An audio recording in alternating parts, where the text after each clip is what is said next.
Hello, my name is Amanda. And my name is Sharon.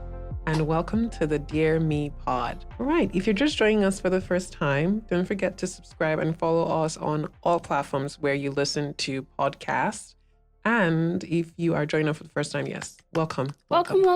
Thank you. And please share these episodes with your friends, your family, your loved ones, strangers, your boss, anyone in your office that you think would benefit from this, because these conversations are very important to have.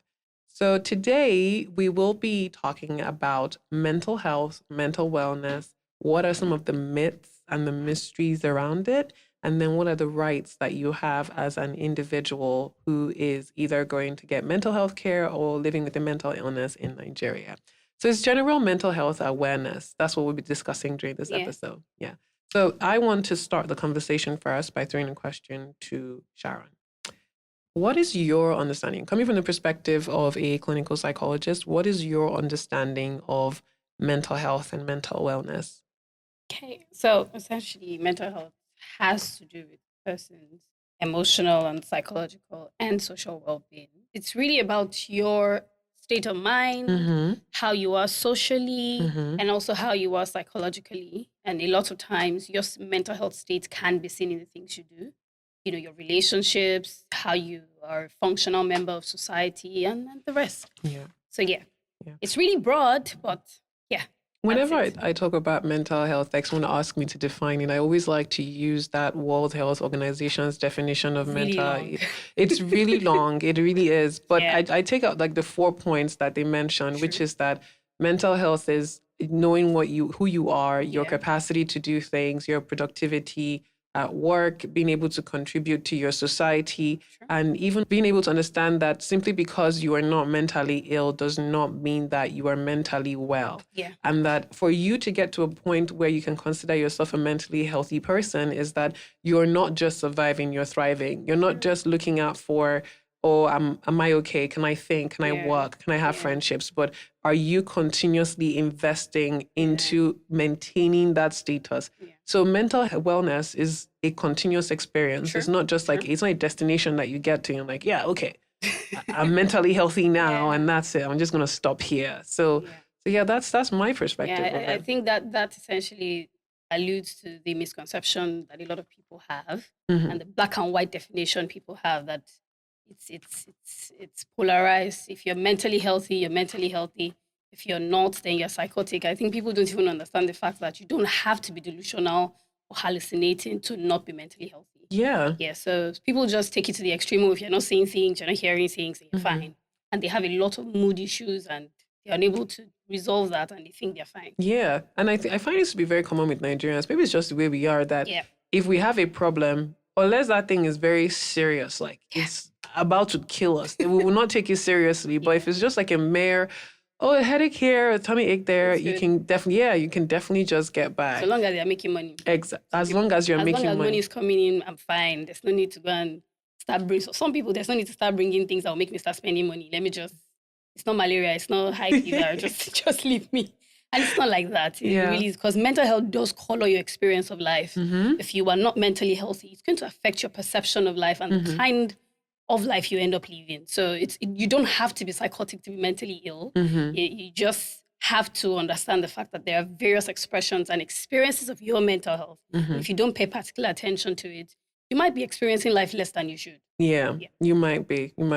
And when you mentioned misconceptions, you just brought something to my mind about how people, when you meet people for the first time and you're telling them, I'm a clinical psychologist.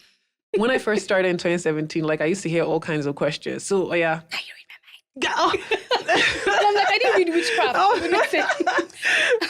don't have a degree in witchcraft. They'll be like, okay, so tell me what I'm thinking. I don't know, sir, if I can tell you what you're thinking. So that you can implant a thought and tell me honestly, it's like, if I didn't tell you what you're thinking, you should be scared. If I can read your mind, you should be afraid, because then it means you have no secrets around me.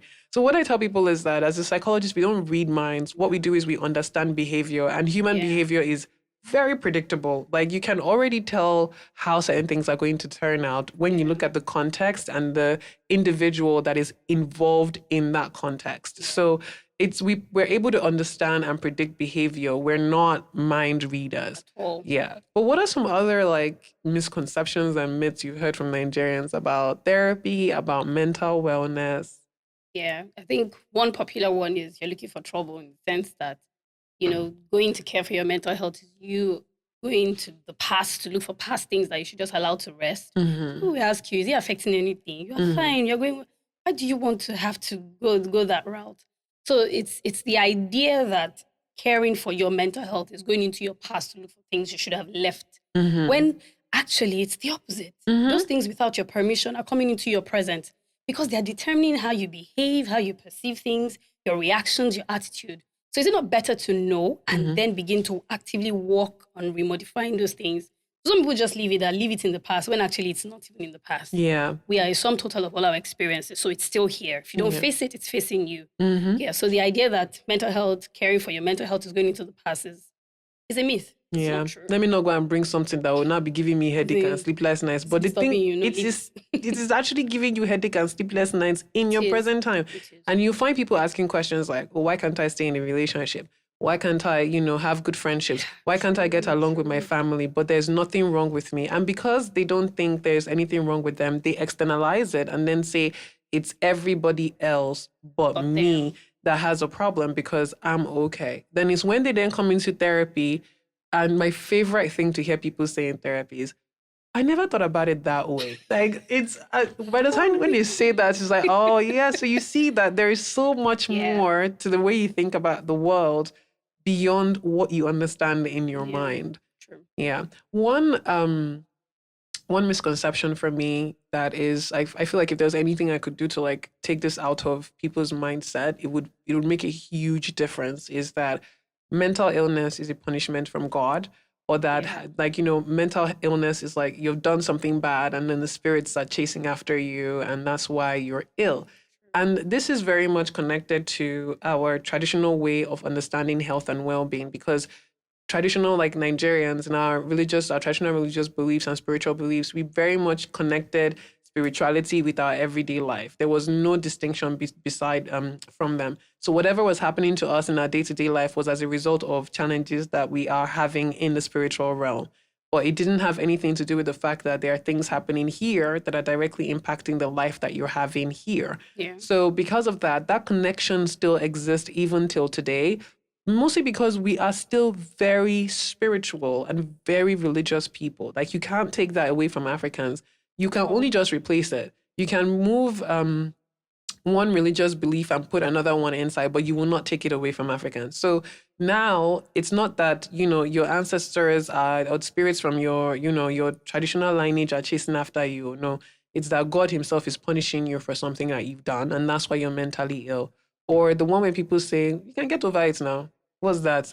It's not a big deal. You are yeah. making a big deal out of nothing. Just you'll be fine. You'll be fine. Just forget it. Yeah, don't think too much. It's because you're thinking too much. That's why all of these things are happening. If you were not thinking, you would not be having this problem. So people think that mental illness is as a result of overthinking. But overthinking is a symptom of some mental illnesses or even a sign of mental distress. Yeah. Yeah. Very, very true. And like you have rightly said, it's being religious. It's an African thing. Mm-hmm. And that's why even in therapy, trying to understand a person's religious inclination can help you really understand the standpoint from which they're coming from. Yeah. And of course, some people have very faulty thinking patterns around spirituality and mental health, but it really doesn't hurt to try to get help for it. It really does not. Even, with regards to even physical health, and I think one of the reasons why people put those two together and think that it's God is because some of them might be having somatization disorders, Mm-hmm. and because they've gone to the hospital, they've done all the possible tests, and there's no evidence for the pain they feel in their chest. There's no Mm-hmm. evidence for the migraines they're having, and it's just like, since we can't explain it with anything biological, it has to be spiritual. Mm-hmm. And we know very well that the mental health and physical health are very related, Mm-hmm. and it's impossible for one to stand aloof while the other is suffering. So if you are having anxiety, which you can't be able to explain, you would have headaches sometimes. Mm-hmm. You'll have chest pains. But because we like to, I like to call it the shortcut, where rather than doing the work of trying to find out why something is happening, we just think it's supernatural and it's fine. that just takes away the work of investigating. So I Mm-hmm. think, it's also just trying to find the simplest answers to everything, and just, Yeah. it has to be God. Yeah. Really? Yeah. The Really? simplest and What the have you done to cheapest. God? Do you really think God is out here trying to punish you? God's not trying to That's the punish whole world you. to manage. Yeah, He's not trying to punish you. God's trying to make your life better. And even these mental illnesses that you experience is Yeah, sometimes a sign that there is something in your life that's not working that you true. need to deal with. And I say that to some people especially when we bring God into the conversation, is that this thing that you're experiencing now, God, if you're saying that God gave you this mental illness, He gave you the mental illness so you can use it to reflect on what is not working in your life. It is a path to helping you understand yourself, not a That's if you path give for it. you to, yeah, not for you to stay in it and then Yeah, say, oh, I'm being punished. But God is trying to show you a sign that your pain is a signal that there needs to be care. Not that you need to, like, then go and start praying it away. Because praying would only give you the strength to cope, but it would yeah, not heal the problem. yeah. And the thing about mental illness is, like, I find that the help-seeking behavior that Nigerians have with physical health is quite similar to the help-seeking behavior they have Yeah. in mental illness. If they're sick, they will most likely, first of all, speak to a family member about it. The family member who has not gone to school would then tell them the drug they should be taking. Most likely herbs. Yes, or they will recommend a pill that they can then go to a pharmacy to buy, and then they will speak to their before after the pharmacist. If then it persists, they will try to, like, if I don't think about it, it will Yeah. disappear until it then gets really bad. Then when it gets really bad, they will now go to the church. Then after that, then when the church has now gone beyond its own capacity, that's when they will now come to the hospital. And it's the same thing because people leave their illnesses to the point where it gets severe, and many aspects of their life have suffered as a result of this before they then begin to Yeah, seek care. I Yeah. think it's also good at this point to just say that spirituality and physical health care, they're not enemies. Mm-hmm. There's nothing wrong with having faith in your higher power and still seeking the proper help. God is not against use of medicine. He's not Mm-hmm. against you going to see a professional for Mm-hmm. care. And it also doesn't take away doing your religious practices, Yeah. praying, fasting, meditation, whatever the case may be. So I just wanted to put it out there that spirituality, physical health, mental health, they're not enemies. Mm-hmm. Yeah, they are not enemies. Yeah. So they all work together. Mm-hmm. Yeah. And I really like working with clients who bring their faith into practice, because then you find ways to use their faith Yeah. to help them get better. Yeah. Even getting words of affirmations from their faith books is so amazing, because Yeah.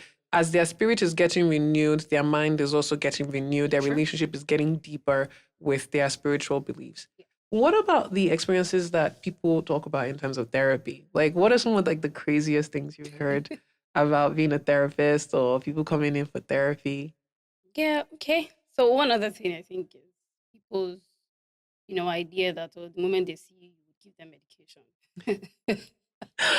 It's funny. Big disclaimer, clinical We psychologists don't. cannot give you drugs. I At cannot least in this prescribe. part of the world. Yeah, I cannot prescribe any medicine for you. I can only just know the medicine and Yeah. track your experience with it. But And your me, compliance, if you that's have been given. but to give you medicine, I cannot do that. I That's not my can't. I job. can't. So some people just say, no, I don't want to start. Oh. But they'll give me some medications that I have to then use for a long time. We don't. And a lot of times we are even on the edge of wanting you to look for measures that don't have to use medication a lot of times, because we know what it has to take to maintain use, to maintain the use of it. So we're not even the first people to tell you, oh, go and get medication. Of course, that's not to take away the fact that there are situations in which that's the first point of call. I've had cases in therapy where a person just insists on wanting to have therapy when they're hearing voices. And I'm like, I cannot work with somebody who's not in touch with reality. There's nothing I can do. All the things we say, you will not hear it. So, unfortunately for both of us, it's something we don't want, but it might have to be the first thing we do. So, thinking that mental health care, coming to a therapist, or even approaching the subject of mental health is having to use medication might be a bit too far. Might be a bit too far. So, Yeah. no, we don't. It's not all cases that we Yeah. need medication. And even one of the fears I know people have in terms of medication is that if I start my medication, I'm going to have to be on it forever. Life. There are some mental illnesses, like if you have bipolar or you have schizophrenia, True. or you have, like, very severe ADHD, you might have to take medication for a very long time. But the thing is, especially if you're working with me, my goal, I always tell my clients, is that we just want to put you on the medication for some time. The goal is to get you off it so that you are strong enough on your own Yeah. to be able to take care of yourself. We don't want Sure. you dependent on medicine because a drug is just meant to support you. It's not a cure for the Yeah. challenge that you're having. So we don't want you dependent on it. Eventually, we're going to wean you off of the medication. But yeah, so that if you're the type of person that has that mindset of if I get on medication, I'm going to be on it for life. No, except you have a disorder that requires management, drug management consistently to help you get through life. That outside of that, then you'll be okay. Yeah. Yeah. Sure. So sometimes we just need to do cost benefit analysis of Mm-hmm. things. Even though the truth is the person that really, really needs the drug will never be able to do it. But the truth is these medications really have a functionality. Mm-hmm. And a lot of times you see people coming back to say, oh, since I, particularly ADHD, since I started using my medications, I can be able to focus more. Mm-hmm. I can get to task. I'm less distracted in my head. So a lot of times, yeah, you just need to also understand that sometimes you have to let go of certain things to get the things you want, which a lot of times is functionality. Mm-hmm. Being able to be a profitable, able, competent member of society and whatever it is, particularly whatever roles you occupy as parent, a friend, a partner, an employee, whatever the case may be, you need your mental health to fully show up there. As much as a lot of our jobs, we come physically, we do our jobs with our minds, and this is what we're talking about. If your mind is not healthy, it would show in the things you do. So, of course, we would not push medication to you as the first point of call, but if it's necessary, of course, and the psychiatrist would have to vet that. But if Mm-hmm. it is necessary, yeah, but most times, no. Mm-hmm. We would rather go for other alternate forms of therapy to be able to help you than drug therapy. And you'd be surprised how much your life can improve if you just change your lifestyle. True. A lot. Like you're sleeping better, you're eating better. I was reading this research recently about the impact of sleep from Harvard Medical School. They sent like these brief summaries, and they were talking about how poor sleep can impair your memory as well, and then can increase your susceptibility to developing mental health disorders like neuro disorders like dementia and what's the other one again? Hey, Parkinson's, and there's another one that used to go next to dementia. Alzheimer's. Yes, Alzheimer's. I'm not saying that because you don't sleep, you get it. Oh, no, no, no. No. Please calm down. Oh, I beg. That's not what I said. But I said that if you don't sleep well, it increases susceptibility. So it means that it makes you more susceptible to having these issues because your brain is not getting a chance to rest. It's not getting a chance to restore itself, to recover, and then to also clean itself. So I can't remember the details of the research, but there was this particular protein that needs to be cleaned from your brain cells. And every night when you go to bed, that's what it does. But unfortunately, people don't sleep. And when they don't sleep, it's like your brain is just accumulating all of this protein and unhealthy cells that it doesn't need. And it's putting too much stress on it. So you'd be surprised how things like eating better, sleeping better, drinking water, exercise, basics, just the basics would make your life so much better. Even just having boundaries and communicating how you feel, just those things, as soon as you apply them in your life, you start to feel a lot less overwhelmed and a lot less stressed. So it's not always drugs. We're not all going to put you on drugs. It's not. And even speaking of self-care and even beginning your mental health journey as a whole, it's understanding that you don't even have to reach for the high-hanging fruits. The low-hanging ones, the basics, like you have mentioned, sleeping well, eating well, having healthy relationships, maintaining boundaries, and you too maintaining other people's boundaries. When people have given you boundary not to cross, I don't know why some people too. Adventure. You will not cross boundary, and even just basically ensuring that you're living mindfully, being present. There are a lot of us, and it's not something that is far-reaching. A lot of us prefer to live in the past than in the present. A lot of regrets, a lot of this. These are things you need to talk about in therapy. These are things you need to face. But much more than ever, it's the basic things. And like I like to say, if you're noticing you're not sleeping, for days, you're surviving on 2 hours sleep, 3 hours sleep. It's not for you to just go for an over-the-counter drug. I just want to sleep, or just knock yourself out. A lot of times you need to find the root cause. So as basic as not being able to sleep, as basic as having headaches you can't explain for a long time, as basic as not even having appetite for food, or the common things you typically would like, it's good to ensure that you pay attention to those things. And of course, on the reverse, ensure you maintain them Yeah. where they are, because they do help us maintain our mental health. Yeah, it's not a bragging right if you tell me you only sleep for 4 to 5 hours. There are some people that say that thing with their It's chest, like, like, it's like their ticket to success. yeah, it's like, I'm here me, because I barely sleep for just 4 to 5 hours. Me, when I hear that, the first thing I hear is, damn, no, you are no. not okay. Like, It's the people working with you are even pity, because ah, most likely you transfer one sort of aggression to them or the other. yep, Because you're lacking sleep. yes. You are lacking sleep. Please, And everything sleep. will be irritating Sleep. you. Yeah, everything will be irritating you. And sometimes when I see people that are very stressed and irritated and they are snapping, so I just want to ask them, like, did you sleep well last night? Because it's most likely because Yeah. you did not sleep.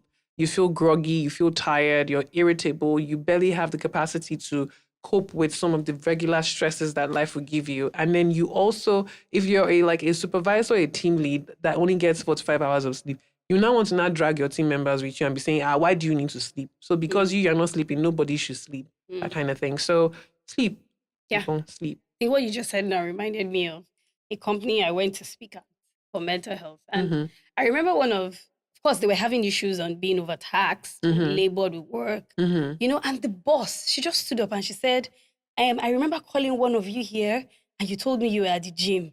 And in my mind, I felt it's because I'm not giving you enough work. If I was giving you enough work, you would not even have time for dinner. Like, Eh? Ma'am, really? you should be happy your staff is at the gym. As in, they will live long for you to do your work longer. But of course, it's not a bragging right, like you said, to say you deny yourself the basics. Sleep is not even only for you, it's for your body. Your body needs that time to recalibrate. I look at students who don't sleep and they say they are reading. When you sleep after you have read, it gives your brain, I like to call the brain a library. Time to shelve everything you have read for future recalling. But you say you don't sleep. Some people even do, of course, some people, it works for them. It's fine, but please, you cannot sustain a life not sleeping. And just based on, some people say, I don't feel like eating in a whole day. What have you eaten? Not Crackers. Of course, a lot of people are to blame. And even the people that are in water gang, they don't drink water. Those basic, please. Sometimes it can help you mind your business, but it's also good for your health. Yes. Eat well, sleep well, eat well. And one thing I remember from from my university, in our general educational studies, 3 things. They say eat well, sleep well, love carefully and safely. Yes. That's very, because some people, the problem in their life is who they have chosen to love.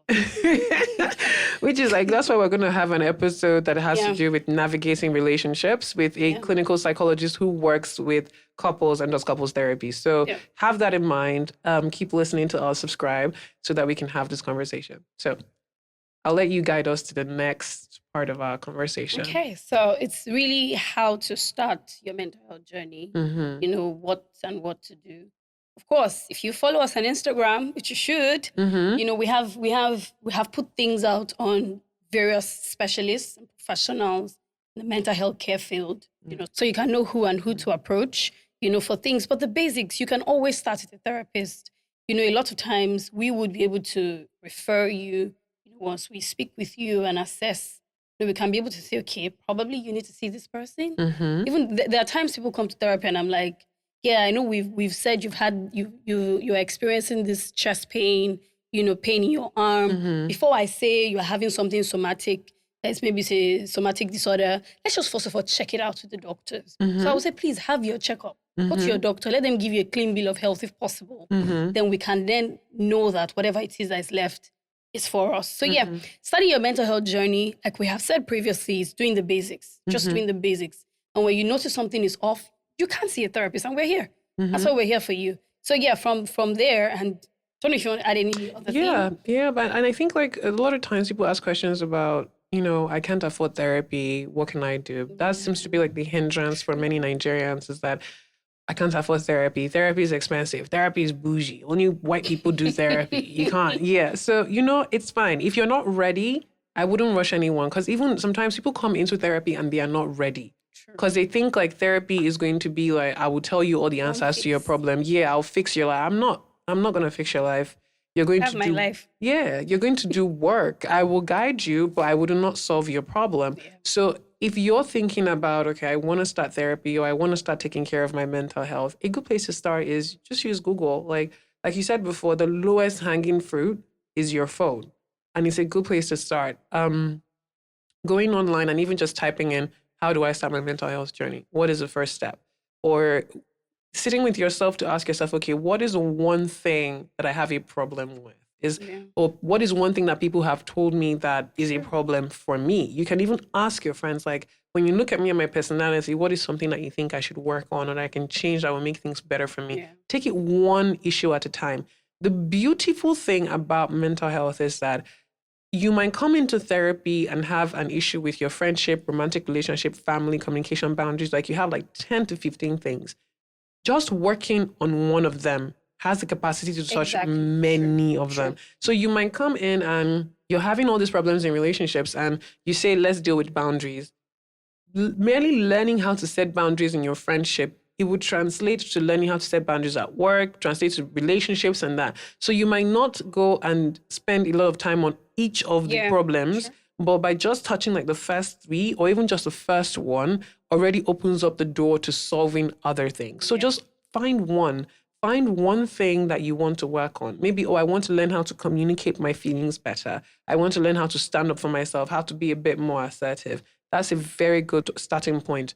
Once you identify what you want to change or what you want to learn or improve on, you can go online and find it. There's so much content True. online on YouTube, on Instagram, on Twitter. No, I wouldn't recommend Twitter, on YouTube, on Instagram, and sometimes on TikTok, where people share Sometimes. very, very helpful information. Or you can just follow us on Instagram.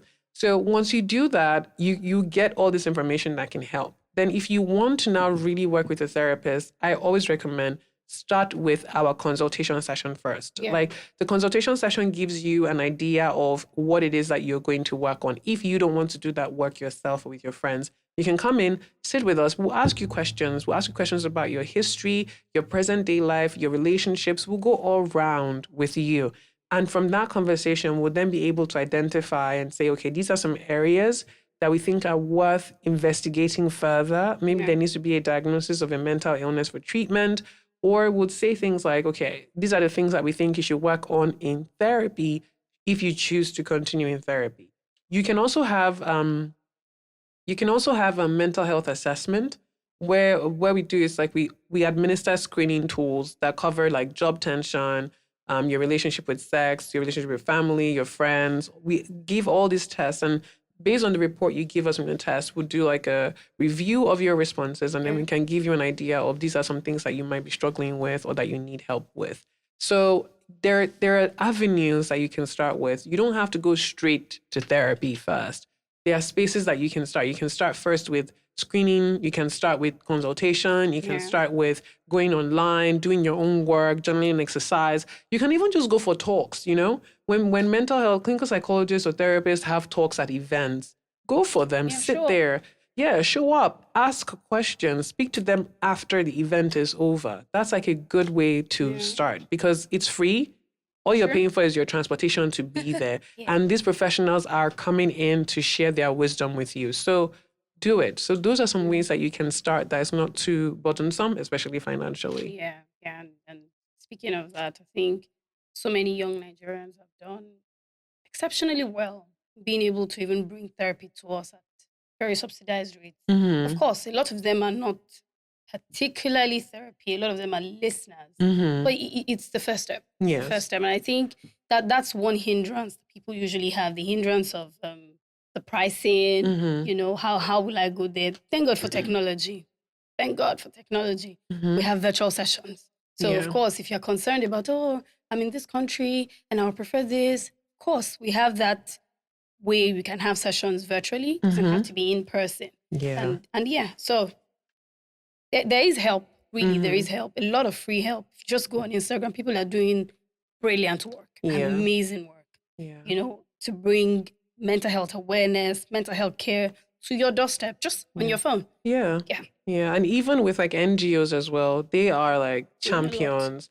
They are wonderful NGOs that have counselors that you can speak to, listeners that you can share your burdens with. And they know that if you pass their own, they'll just refer you to us. Sure. Like they will refer you to, and if we can't help you, we refer you to somewhere else that you need help. So there is a growing system Yeah. for mental health care powered by individuals and organizations and then supported by the governments the way that they can.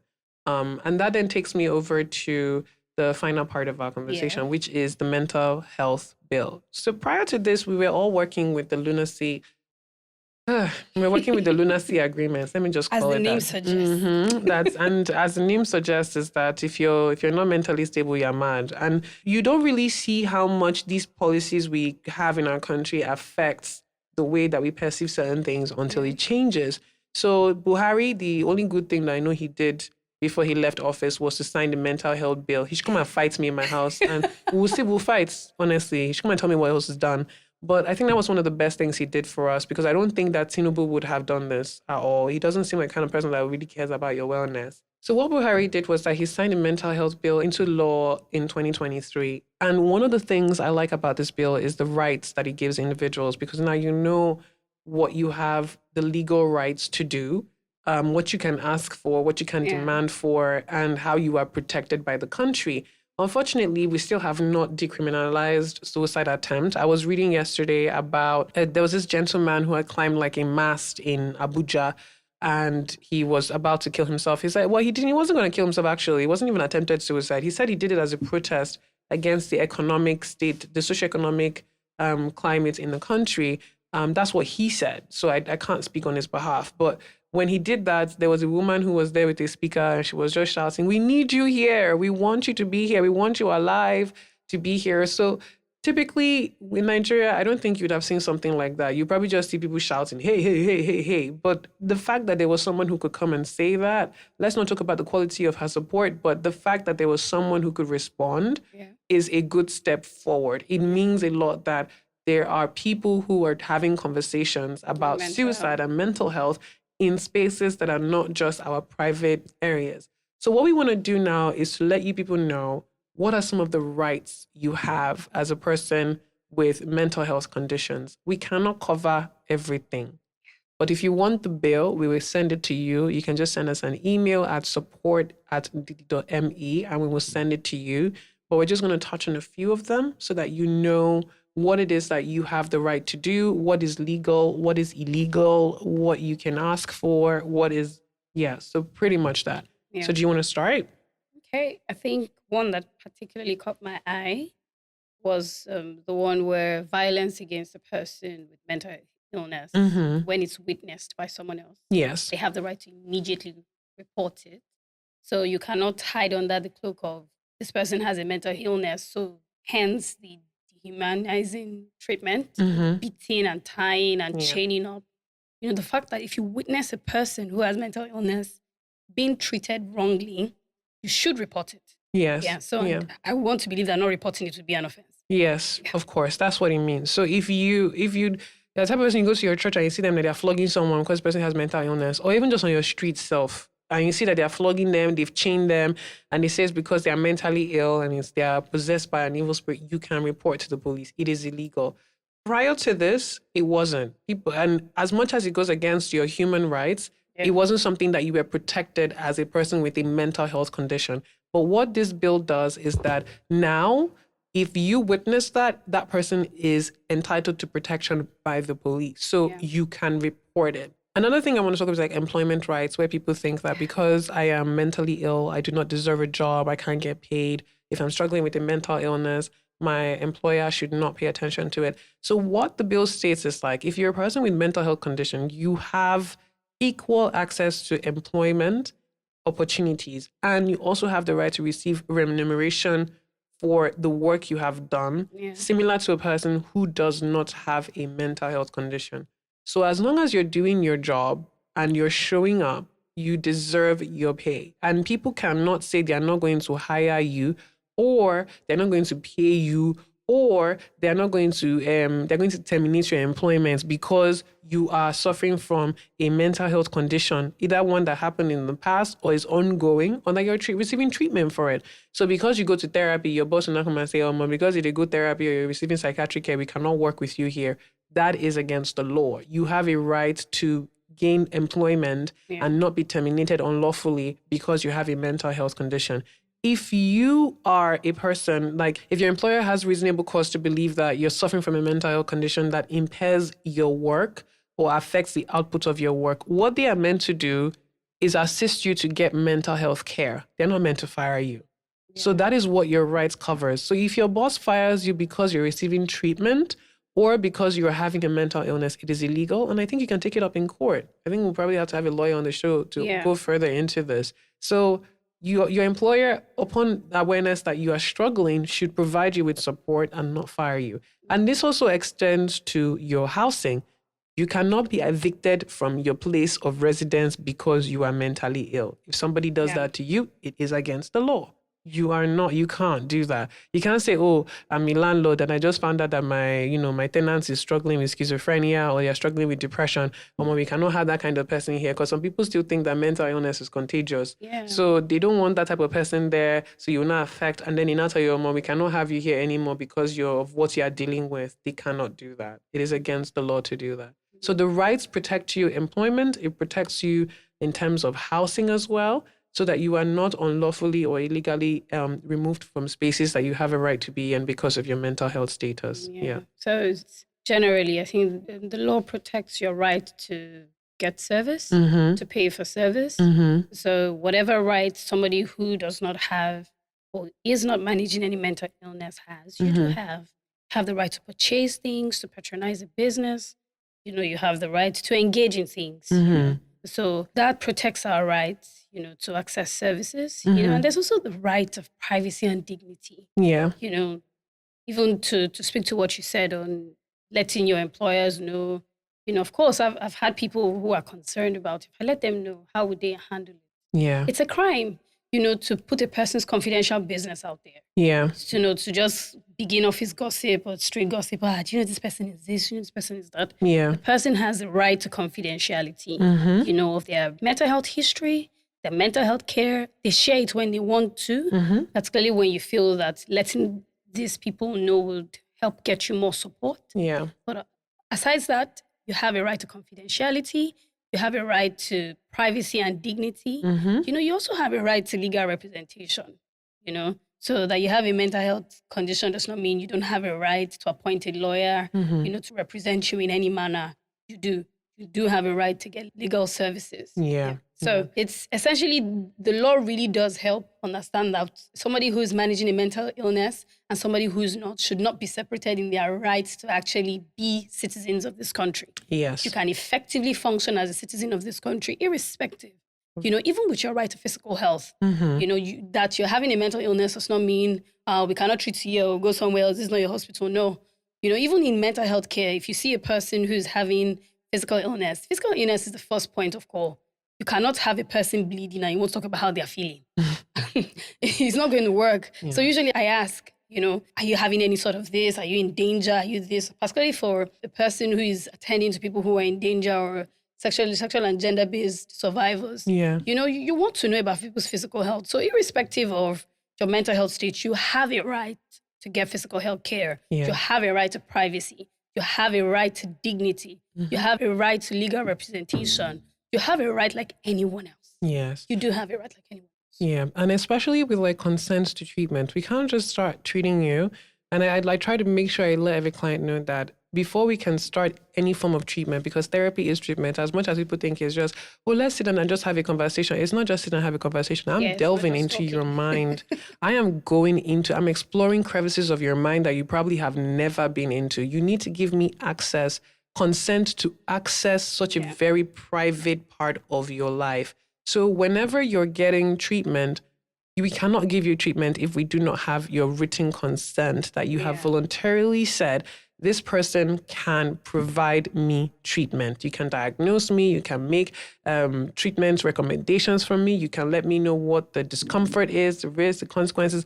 We will give you all this information so you can say, okay, yes. Yeah. But if there is a case where you cannot be able to understand the information, what happens is that we'll try to use other visual aids or simple language. One thing I want to learn is sign language. I always talk about it, but I never really end up doing it. But I really want to learn sign language because I feel that not knowing it sort of cuts us away from being able to provide access for a certain population. But so if you fall in this category and you're not able to give us written consent, there are other ways that we can be able to get consent. Your medical professional can be able to make consent for that. or they can make other provisions to have somebody else who is like a next of kin or someone that can represent you to give consent on your behalf. Especially if it's a child, you need a parent for that. So, but make sure that whatever treatment you're getting, that you're giving consent to that treatment before you go ahead with it. One of the things that was very interesting about this bill that I wanted to point out is like the previous Lunacy Act, anyone can just be committed to a mental health facility as long as they get permission from a judge and a psychiatrist. But what this does is that the bill really clarifies the difference between voluntary treatment and involuntary treatment and what your rights are to be able to do that. So if you are admitted involuntarily, you are doing that because the medical officer has then said, okay, this person has a mental health condition, and that mental health condition can cause them harm or harm to other people. And that if they don't admit you, condition is going to get worse or you're going to harm other people. So there are cases where if you're going to get admitted involuntarily, there needs to be grounds for that involuntary admission. People cannot just take you into the hospital and then just keep you there. If you're even going to involuntarily admit a minor, that's detention of that minor who has to be admitted needs an adult to be there. And whatever medical officer that is going to take care of that minor has to be one that is working towards the interest of the minor. So if you are a medical officer and you're saying, oh, let's admit him, and you can't give grounds, you cannot justify it, and the decision you're making is not going to work in favor of that person, then we cannot take it. So the medical officer has to be there, or the head of the facility also has to be there to consent, like, okay, yeah, we're going to involuntarily admit this person on the grounds of these reasons. Now, if, for example, somebody else has to come to then admit them, the people that can admit another person involuntarily is a parent or a guardian, a spouse, or a legal representative of the individual.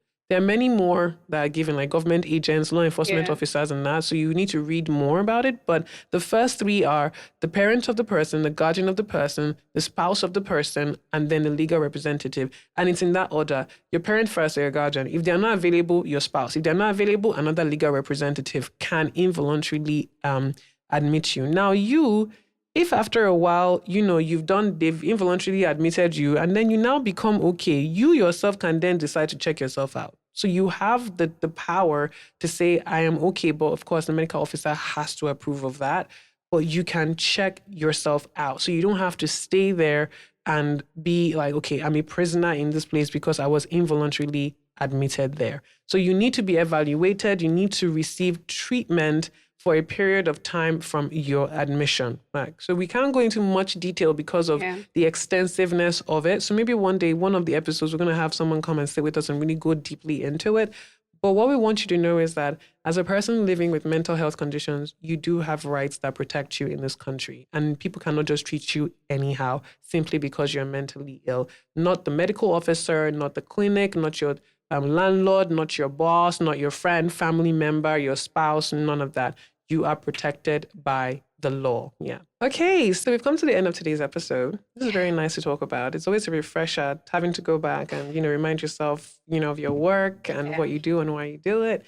And as a part of our ritual in this podcast, we're going to leave you with an assignment, which is what we do in therapy. We give our clients assignments. So you listening, you are like a client to us, and we're going to give you with an assignment. So what are we leaving them with? Yeah, so I think we are going to leave you with starting the journey to your mental health, and beginning that journey by really assessing yourself. I think the first thing would be to really ask yourself, what are your ideas about mental health? I think sometimes we have some misconceptions that we have not even paid attention to. So what are your ideas on mental health? And then also, what can you do within your own space? There's the umbrella things we've said at the basics, but within your own context, what are the things that make you happy? What are the things that help you to be much more functional?